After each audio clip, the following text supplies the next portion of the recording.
Hi guys, mga kaipon, ayan, na blessed day po sa atin. Alam nyo po ba kung ano yung Solid Financial Foundation?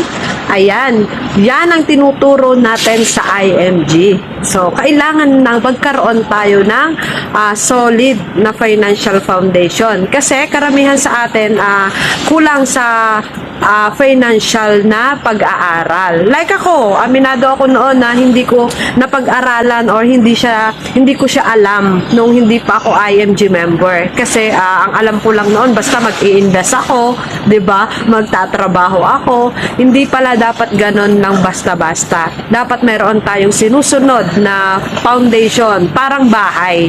Na gumagawa lang tayo ng bahay pero dapat may plano. So, yung future, dapat may plano din yon. Kaya, dito sa IMG, kung tayo po ay makaka-attend ng webinar, meron din tayong live face-to-face na seminar, inaanyayahan po namin kayo.